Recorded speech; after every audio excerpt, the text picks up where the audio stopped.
हाँ जी बच्चों, तो हम लोगों ने यूनिट नंबर 2 कर ली है फिनिश। और बेटा अब हम आ रहे हैं यूनिट नंबर 4 पे। यूनिट नंबर 3 जो है वो थोड़ी ज़्यादा लेंदी है, तो उसको मैं लास्ट में लेता हूँ। ठीक है, पहले हम unit number 4 and unit number 5 करने वाले हैं। ठीक है, इजी है, जल्दी होने वाली है, बहुत आसान सा कॉन्सेप्ट है, फटाफट फटाफट ये दोनों यूनिट कंप्लीट हो जाती है और वेटेज भी इनका खूब है ना। कम कम मैटर में ज़्यादा वेटेज है, तो हम बड़े आराम से इनको जल्दी से कर सकते हैं। जहाँ तक बात रही यूनिट नंबर 3 की, तो बेटा उसमें 3 चैप्टर है ना। एग्रीगेट डिमांड एंड सप्लाई, ऐसे करके 3 चैप्टर है और वो एक बहुत लेंदी यूनिट है, तो उसको हम थोड़ा सा बाद में ही उठाएंगे। पहले हम बाकी फिनिश करने वाले हैं। ठीक है, और वो जो यूनिट है यूनिट नंबर 3 वो रहेगी हमारी 12 मार्क्स की, तो ये मान के चलो कि उसके अलावा हम कर चुके होंगे 28 मार्क्स का। ठीक है, और ये टारगेट हम रखते हैं, जैसे बजट है तो बजट का मेरा टारगेट है 1 वीक का, तो आज से लेके 7 दिन में ये चैप्टर में फिनिश कर दूंगा, है ना। इंक्लूडिंग एक मेजर क्लास मैं इसके लिए रखूंगा, तो एक मेजर क्लास के साथ हम 7 दिन में इसको पूरा कर देंगे। उसके बाद यूनिट नंबर 5 पे आ जाएंगे, है ना। और मेरी सर से बात चल रही है, जैसा भी होगा तुम्हारी हॉलीडेज का तुम्हें आज या कल में पता लग जाएगा। तुम्हारे मन में काफ़ी ये बात होगी हॉलीडेज को लेके, है ना, तो जो भी होगा आप लोगों को पता लग जाएगा आज या कल में। ठीक है, बिल्कुल भी इसके बारे में ना सोचें अभी, हमको सब पता है। और हॉलीडेज ही हैं, क्योंकि देखो स्कूल तो खुलने वाले हैं नहीं, तो हम किसी भी टाइम दे देंगे, कोई प्रॉब्लम की बात है नहीं। चलो खैर। सर तो आज बच्चों, शाम को क्लास होगी तो। बेटा शाम को नहीं रख रहे हैं, अभी हम कर रहे हैं ना 1.5 घंटे की कम से कम क्लास अभी करने वाले हैं, है ना। शाम को क्लास नहीं रख रहे हैं।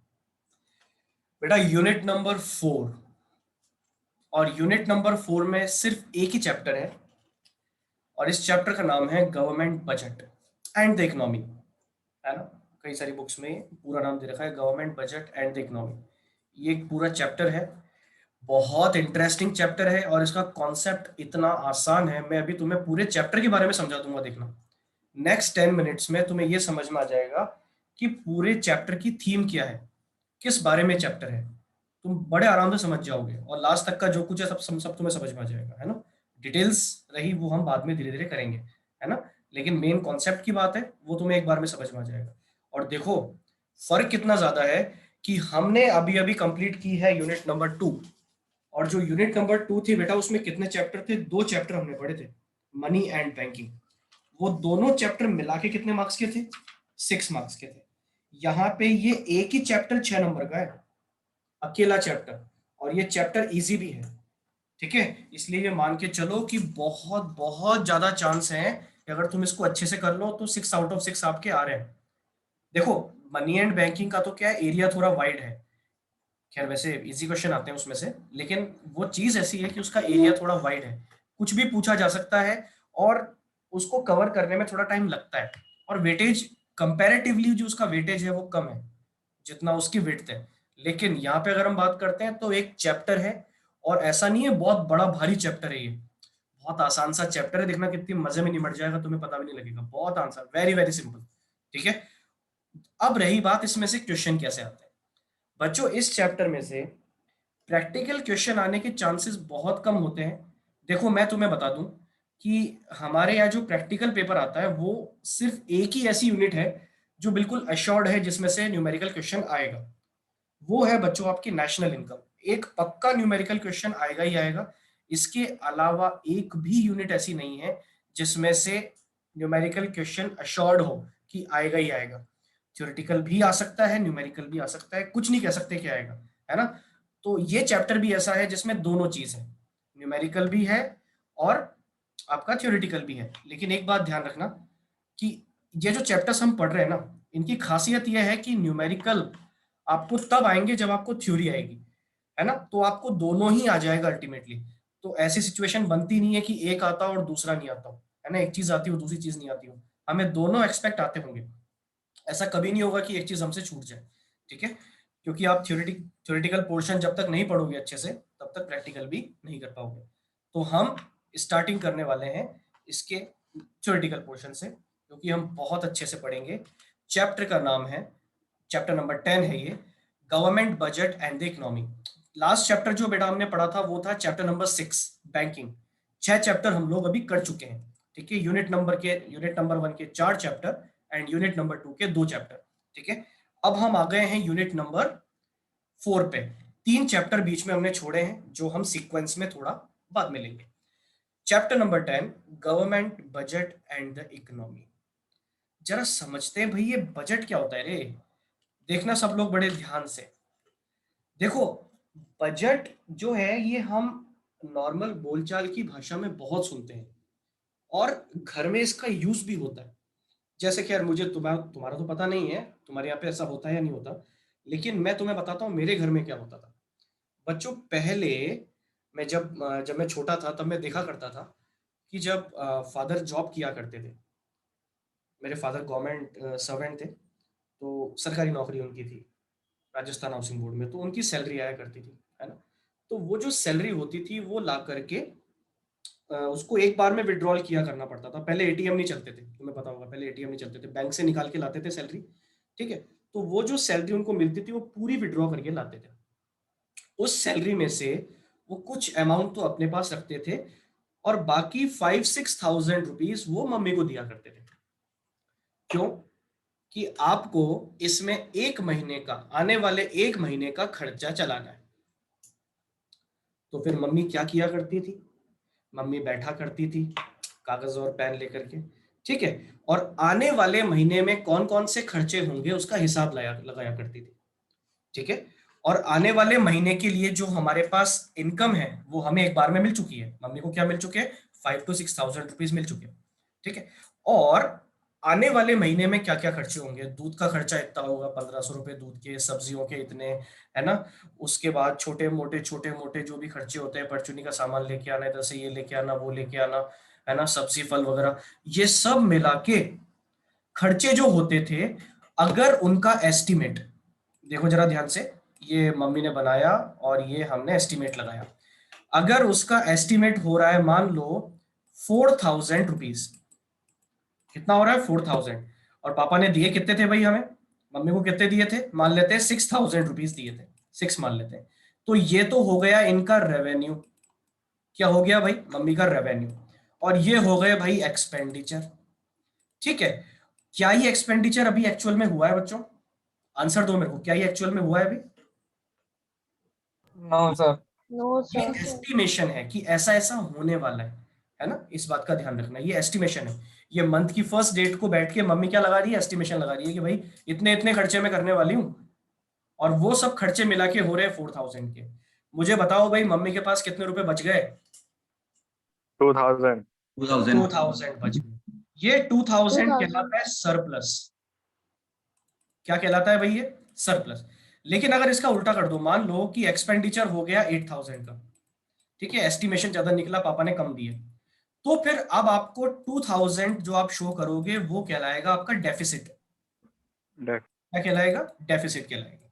और याद रखना, यही दो रिजल्ट होते हैं एस्टिमेशन के। और ये जो हमने प्रोसेस किया है भाई, यही होता है बजट। बजट और कुछ नहीं होता। बजट होता है कि आप आज के समय में, प्रेजेंट में बैठ करके ये सोचते हो कि आने वाले इस टाइम पीरियड में, वो एक फिक्स टाइम पीरियड होता है, 1 महीना, 2 महीना, 6 महीना, 1 साल, जो भी है, आप उस फिक्स टाइम पीरियड के लिए ये सोचते हो कि हमें इतना मिलेगा और उसमें से इतना खर्चा होगा। रेवेन्यू और एक्सपेंडिचर दो ही एस्पेक्ट होते हैं हमेशा, है ना। और ये एक बड़ी कॉमन चीज है, ये हर इंसान, हर हाउस होल्ड, हर घरेलू इंसान ये सोचता है कि भाई मेरी इतनी इनकम है, उसमें से इतना खर्चा हो जाएगा, है ना। हम सब सोचते हैं बैठ के। अगर आपको पॉकेट मनी मिलती है तो आप भी बेटा ये बजट करते हो, इसी को बजट बोलते हैं, है ना। हम बोलते हैं ना यार, कभी कभी मम्मी बोलती है कि इस महीने का तो बजट बड़ा गड़बड़ाया हुआ है, बेटा पैसे मत ले ज्यादा, इस महीने का बजट थोड़ा गड़बड़ चल रहा है। तो बजट का मतलब हम क्या समझते हैं? बजट का मतलब यही है कि इस महीने में जो पहले एस्टिमेट लगाया होगा ना मम्मी ने, उनको जितने पैसे मिले होंगे और उसमें से जितना उनके दिमाग में है कि भाई इतना खर्चा होगा, तो वो खर्चा ज्यादा निकल रहा है और पैसे उनके पास कम है, तो उनको डर है इस बात का कि कहीं ऐसा ना हो जाए कि मेरे को तो मिले 6,000 है और मेरे को खर्चा करना पड़ जाए 6 से ज्यादा। इस बात का डर है तो मम्मी क्या बोल देती, भाई बजट गड़बड़ चल रहा है। ठीक है, तो याद रखें बजट और कुछ नहीं होता, बजट का मतलब होता है कि जो हमारे एस्टिमेटेड रेवेन्यू है उसमें से एस्टिमेटेड एक्सपेंडिचर्स को जब किया जाएगा तो उसके बाद क्या रिजल्ट निकल के आएगा, जो कि दो ही रिजल्ट हो सकते हैं, या तो सरप्लस या डेफिसिट। अगर मैं तुमसे बोलूं कि एक तरह से ये प्रॉफिट एंड लॉस अकाउंट है और कुछ नहीं है, सब जानते हैं प्रॉफिट एंड लॉस अकाउंट, इधर हम लिखते हैं इनडायरेक्ट इनकम, इधर लिखते हैं इनडायरेक्ट एक्सपेंसेस, यही होता है, और रिजल्ट निकल के जो आता है वो होता है प्रॉफिट या लॉस। यही तुमने अभी पढ़ा एनपीओ में, तो एनपीओ में इसको कह देते हैं सरप्लस या डेफिसिट। ठीक है, अकाउंटेंसी में जो हम काम करते हैं बेटा वो पास्ट के लिए करते हैं, करते ही नहीं करते, जो आप अकाउंटेंसी करते हो फाइनल अकाउंट्स बनाते हो वो पास्ट के लिए बनाते हो, बीते हुए एक अकाउंटिंग ईयर के लिए बनाते हो। लेकिन इकोनॉमिक्स में जब बजट बनाया जाता है तो बेटा वो आने वाले ईयर के लिए, जिसको हम बोलते हैं फिस्कल ईयर, क्या बोलते हैं बेटा इसको, फिस्कल ईयर, उसके लिए हमेशा बनाया जाता है। ठीक है, और याद रखना जो एक्चुअल डेटा होता है जो बीत चुका है, जो आप अकाउंटेंसी में करते हो, इसीलिए उसको अकाउंटेंसी बोलते हैं, वो रियल डेटा है। लेकिन इकोनॉमिक्स आपको आगे की सोच देती है, वो आपको बताती है कि आने वाले साल में क्या क्या हो सकता है, पहले से प्लान कर लो। और अगर पहले से प्लान, पता है बजट का फायदा क्या, आप तुम खुद सोचो एक बार, मिले 6,000 थे लेकिन आपके एस्टिमेशन में खर्चा निकल के आ रहा है 8 का, अब आपके मन में डर लगा यार खर्चा ज्यादा हो गया तो मुझे बताओ आप उसका अरेंजमेंट अभी से कर लोगे या नहीं कर लोगे, बताओ, यस और नो। Yes sir. यस अभी से सर। कर लेंगे और आप उस नुकसान से बच जाओगे, फ्यूचर में होने वाले नुकसान से बच जाओगे।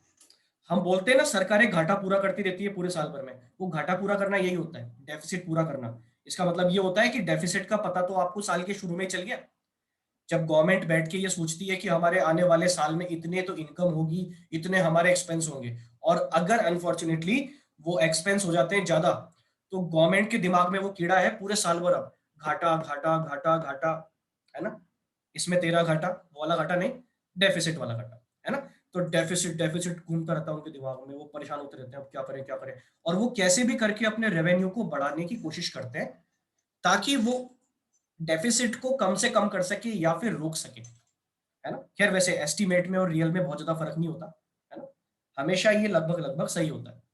तो बच्चों यही हमारा एक बजट होता है, मैंने तुम्हें मोटा मोटा समझाया है।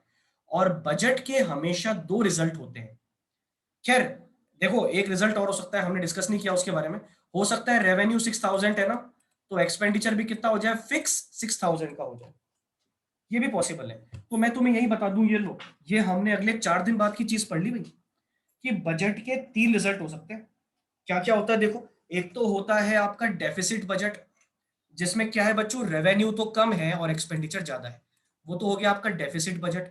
एक होता है आपका सरप्लस बजट, जिसमें क्या होगा कि भाई रेवेन्यू ज्यादा है और एक्सपेंडिचर कम है, जनरली ऐसा बहुत कम होता है ना। और तीसरा होता है बैलेंस्ड बजट, जिसमें दोनों ही इक्वल होते हैं। तो ये बजट के 3 क्या होते हैं, रिजल्ट होते हैं, आउटकम होते हैं। और बजट एक ऐसा काम है, याद रखना, बजट में और अकाउंटेंसी में फर्क क्या है, फाइनल अकाउंट जो आप बनाते हो, फाइनल अकाउंट जो होता है वो होता है बच्चों बेस्ड किस पे, रियल डेटा पे। लेकिन जो बजट है वो भी एक तरह से आपका फाइनल अकाउंट ही है, आप एक स्टेटमेंट बना रहे हो, statement of profit and loss है, ये भी और कुछ नहीं है। ठीक है, लेकिन ये फ्यूचर के लिए है, याद रखना। और बेटा इस चैप्टर में हमें क्या पढ़ना है, मम्मी ने जो खर्चे किए वो नहीं पढ़ने हमें।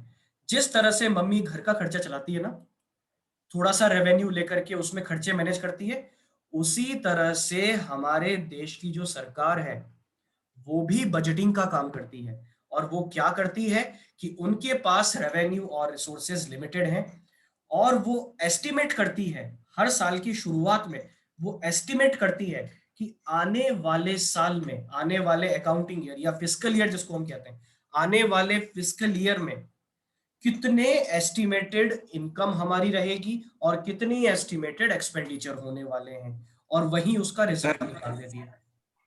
ठीक है, एक मिनट बेटा, लेट मी कंप्लीट। तो बेटा यही जो होता है आने वाले एक साल के लिए जो आप ये एक्टिविटी करते हो, इसी को हम क्या बोलते हैं, बजट बोलते हैं। ठीक है, और जब इसको गवर्नमेंट करती है इस काम को, फैमिली के लिए आप करोगे तो बजट बोलोगे, लेकिन जब गवर्नमेंट ये काम करती है तो उसको हम कहते हैं गवर्नमेंट बजट। ठीक है, हाँ भाई बोलो, कौन क्या बोल रहा था। फिस्कल ईयर और अकाउंटिंग ईयर में क्या फर्क है? बेटा कोई फर्क नहीं है, fiscal year related to economics है, इकोनॉमिक्स की एक टर्म है, और आने वाले साल जिसका आप एस्टिमेट कर रहे हो उसको फिस्कल बोलते हैं, है ना। आने वाला वो साल जिसका आप एस्टिमेशन अभी कर रहे हो उसको कहा जाएगा फिस्कल ईयर। अकाउंटिंग तो देखो रियल डेटा पे बेस्ड होता है, और जो निकल चुका होता है ईयर उसको हम अकाउंटिंग ईयर बोलते हैं, है ना, जिसकी अकाउंटिंग आप करते हो, जिसके लिए फाइनल अकाउंट्स प्रिपेयर करते हो। ठीक है, बात समझ में आ गई? Yes sir. अच्छा, थोड़ा सा देखते हैं भाई इसके बारे में। अच्छा, मुझे कौन बताएगा भाई बजट कब आता है साल में? देखा होगा तुमने, पार्लियामेंट से न्यूज आती है डायरेक्ट, लाइव दिखाते हैं। जनवरी या 15 अगस्त। मार्च ऐसा कुछ। बेटा इसकी जो जनरल डेट है वो है Feb 1। 1 फैब को जनरली हमारा बजट आता है। और मैं तुम्हें जानकारी के लिए बता दूं, आज से 2 साल पहले तक जो बजट है वो अलग अलग आया करता था। एक आता था रेलवे बजट, ओके, और एक आता था यूनियन बजट, आम बजट जिसको बोलते हैं। ठीक है, रेलवे बजट और यूनियन बजट ये अलग अलग आया करते थे, लेकिन 2 साल पहले से ये क्या हो गया है, अब कॉमन हो गया है। पहले क्या है, रेलवे मिनिस्टर जो हमारी कंट्री के हुआ करते थे वो रेलवे बजट बताते थे, और जो हमारे फाइनेंस मिनिस्टर हैं वो यूनियन बजट लेकर के आते थे। लेकिन अब दोनों बजट एक साथ कंबाइंडली पेश होते हैं, जिसमें रेलवे का भी जिक्र होता है और जो जनरल आपके जो बजट है उसका भी जिक्र होता है। और ये जनरली डेट क्या होती है भाई, 1 फैब इसकी डेट होती है।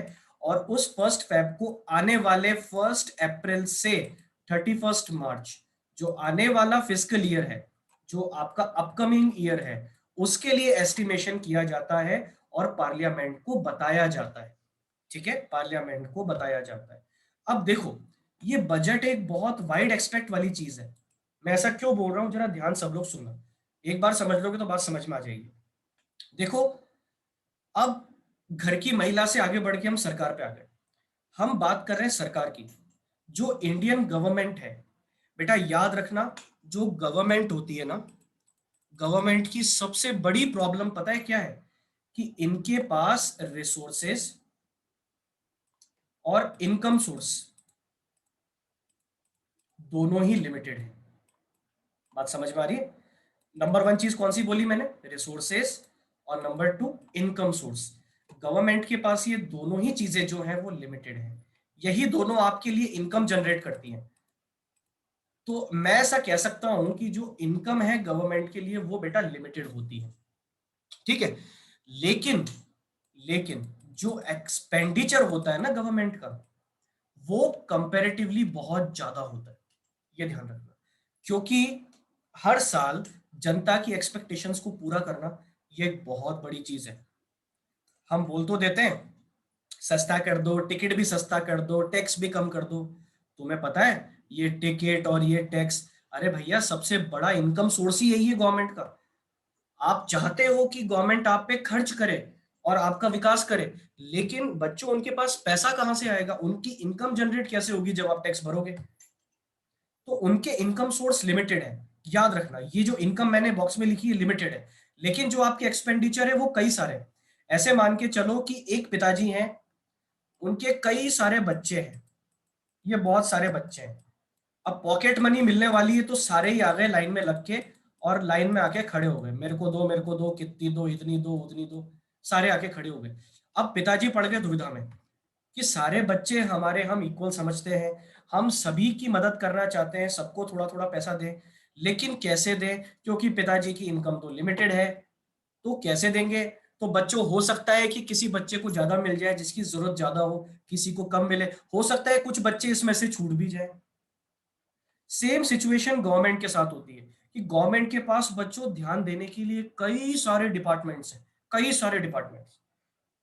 अब जरूरत हर डिपार्टमेंट को होती है, फंड की रिक्वायरमेंट सबको होती है, लेकिन गवर्नमेंट को पता है भाई आने वाले साल में इनकम तो हमें मुट्ठी भर होनी है जरा सी। उसमें भी सब रोना रो देते हैं कि भाई क्यों ले रहे हो, क्यों ले रहे हो, इतना क्यों खर्चा कर रहे हो, इतने इतना क्यों हमसे लेते हो, हमारी इनकम तो होती नहीं है। ठीक है, गवर्नमेंट के सामने बहुत बड़ी प्रॉब्लम है, लोग पैसा देना नहीं चाहते लेकिन गवर्नमेंट से खर्चा पूरा करवाना चाहते हैं। ठीक है, तो इनकम गवर्नमेंट के पास लिमिटेड है, लेकिन जो खर्चा करने के लिए डिपार्टमेंट्स हैं बच्चों बहुत सारे हैं, बहुत सारी मिनिस्ट्रीज, बहुत सारे डिपार्टमेंट्स हैं। क्या ये पॉसिबल है बच्चों? मेरे को आंसर दो कि सभी डिपार्टमेंट को जितनी रिक्वायरमेंट है वो पूरा पूरा दे सकती है गवर्नमेंट? क्या ये पॉसिबल है? No sir. नहीं है, ये पॉसिबल नहीं है। तो कुछ छूट भी जाते हैं, किसी में फंड कम दिया जाता है, किसी में ज्यादा दिया जाता है, प्रायोरिटी सेट की जाती है कि ऐसा करते हैं यार कि इस बार के बजट में हेल्थ पे हम ज्यादा ध्यान देंगे। जैसे पिछले 2 साल के बजट जो तुम देख रहे हो, उसमें सबसे ज्यादा हेल्थ पे ध्यान दिया जा रहा है। हेल्थ मिनिस्ट्री को सबसे ज्यादा फंड मिलता है। क्यों? क्योंकि पेंडेमिक सिचुएशन चल रही है, उनको नहीं मिलेगा तो लोग मरते रहेंगे, वो खर्चा कैसे करेंगे? तो उनको ज्यादा पैसा दिया जाता है गवर्नमेंट की तरफ से कि आने वाले साल में हम ज्यादा फंड एलोकेट कर रहे हैं ताकि हम ज्यादा से ज्यादा हेल्थ इंफ्रास्ट्रक्चर को बढ़ाएंगे।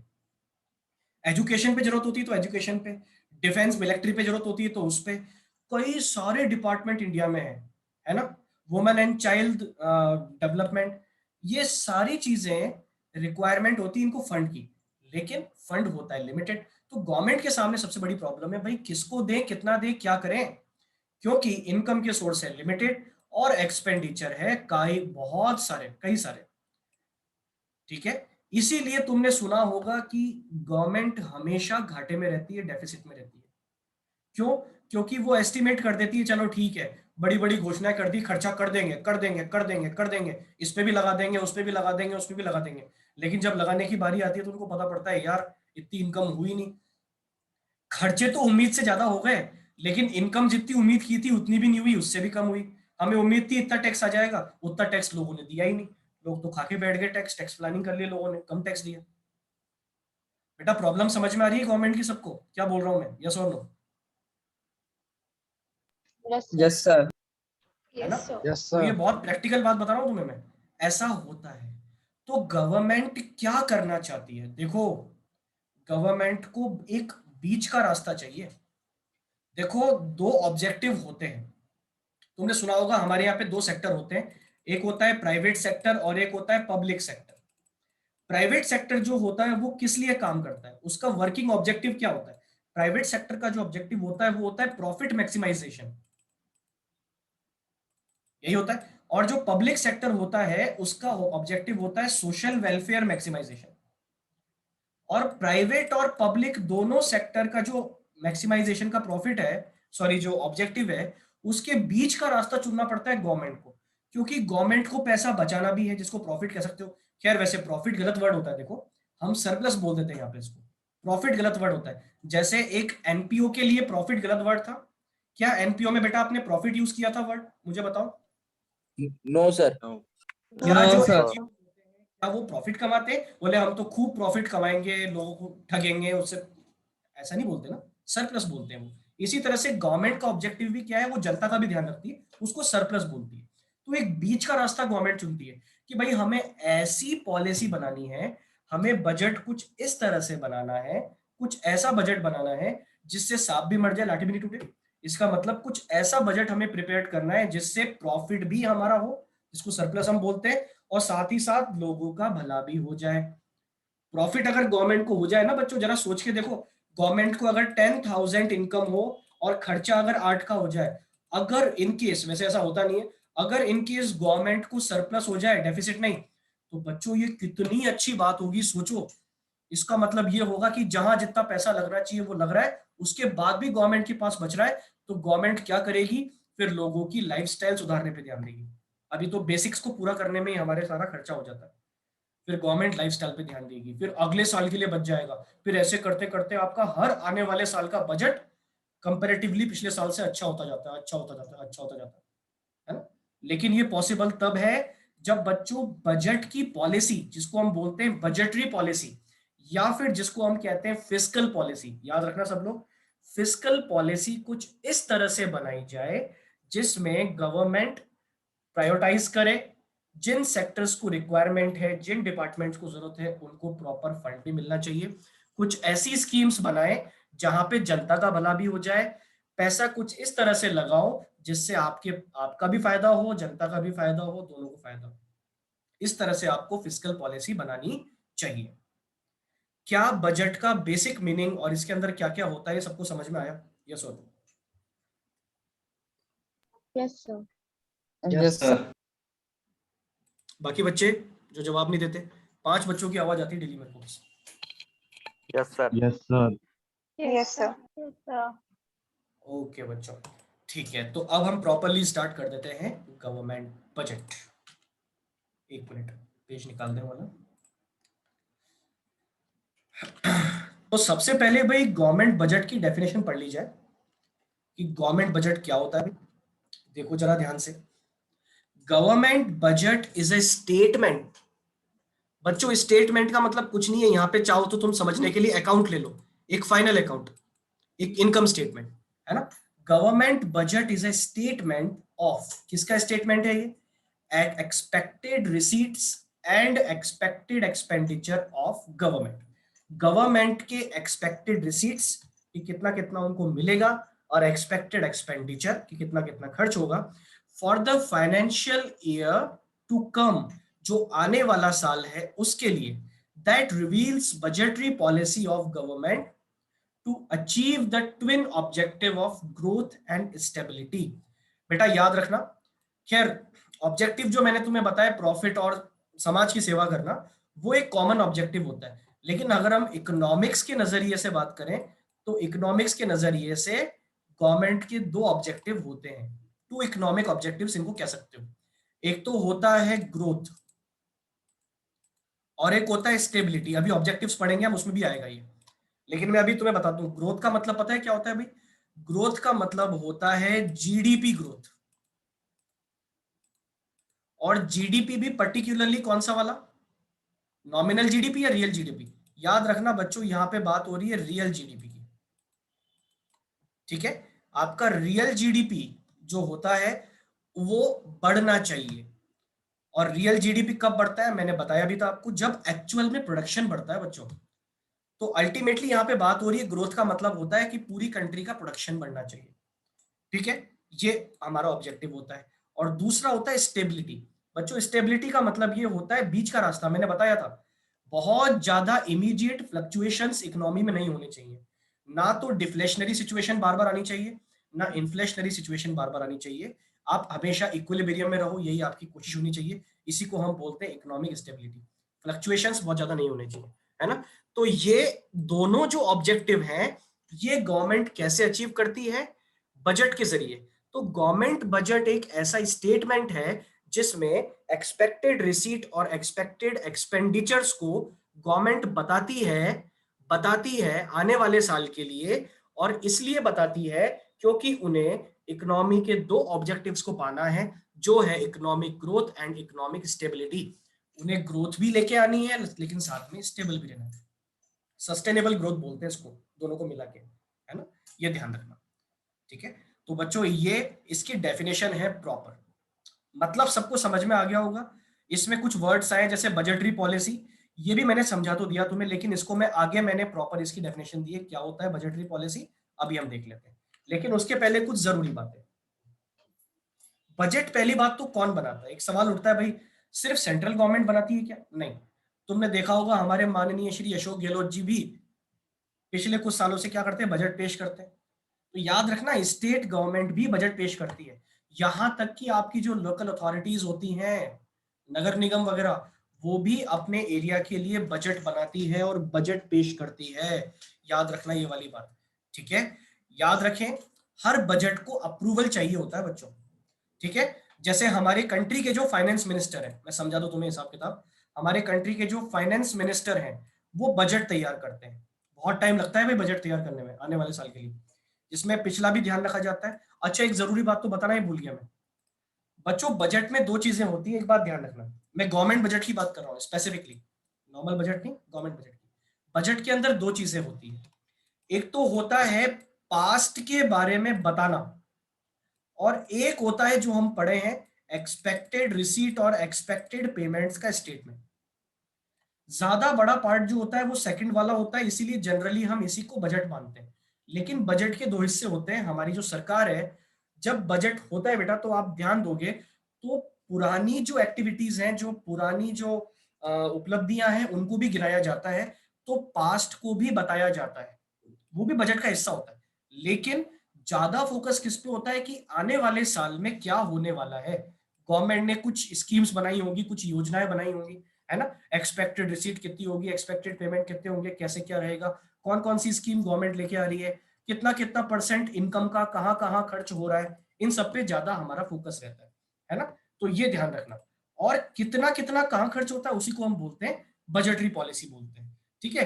तो बेटा मैं आपको ये बता रहा था कि जो हमारे कंट्री के जो जैसे फाइनेंस मिनिस्टर है, तो फाइनेंस मिनिस्टर एक बजट तैयार करते हैं, फिर वो 1 फरवरी को बजट को लेके कहाँ जाते हैं, पार्लियामेंट में जाते हैं, जो हमारी लोकसभा होती है, उस पार्लियामेंट में, अपर हाउस बोलते हैं, तो पार्लियामेंट में जाकर के वो उस बजट को पेश करते हैं, उस बजट को रखते हैं, सुनाते हैं, पढ़ के सुनाते हैं। तुमने देखा होगा टीवी पे आता है कि फाइनेंस मिनिस्टर पढ़ के सुना रहे हैं बजट को, और अगर तुम ध्यान से सुनोगे तो उस बजट में वो पढ़ के क्या सुनाते हैं कि हम आने वाले साल में ये स्कीम लाने वाले हैं, वो स्कीम लाने वाले हैं, ये स्कीम लाने वाले हैं, वो स्कीम लाने वाले हैं। फिर जब वो सारी स्कीम्स बता देते हैं तो लास्ट में वो ये बताते हैं कि इन सारी स्कीम्स को मिला के जितना खर्चा हो रहा है वो इतना हो रहा है, और जितना हमारा रेवेन्यू होने वाला है वो टैक्स में इतना इतना होने वाला है, फीस से इतना इतना होने वाला है, फाइन्स लगाएंगे हम उससे इतना इतना होने वाला है, हम पेनल्टीज लगाएंगे उससे इतना इतना होने वाला है, यहाँ से हमारे रेवेन्यू होंगे,